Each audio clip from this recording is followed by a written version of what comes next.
അരീക്കോടും പരിസര പ്രദേശങ്ങളും കേന്ദ്രീകരിച്ച് മയക്കുമരുന്ന് വിൽപ്പന നടത്തിവന്ന അന്തർ സംസ്ഥാന ലഹരിക്കടത്ത് സംഘത്തിലെ 2 പേർ പിടിയിലായി.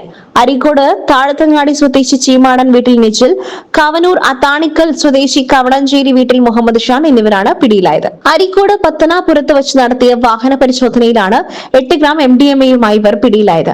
വിൽപ്പനയ്ക്കായി MDMA ബാംഗ്ലൂരിൽ നിന്നും വാങ്ങി അരീക്കോട്ടേക്ക് വരുന്നതിനിടെയാണ് പ്രതികൾ പിടിയിലായത്.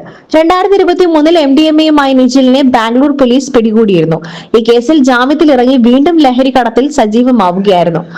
മലപ്പുറം ജില്ലാ പോലീസ് മേധാവി ചൈത്ര തെരേസ ജോൺ IPS-ന് ലഭിച്ച രഹസ്യ വിവരത്തിന്റെ അടിസ്ഥാനത്തിൽ കൊണ്ടോട്ടി SP കാർത്തിക് ബാലകുമാർ, SI ശൈലേഷ് എന്നിവരുടെ നേതൃത്വത്തിൽ ഡാൻസ് ഓഫ് സംഘമാണ് പ്രതികളെ പിടികൂടി അന്വേഷണം നടത്തുന്നത്.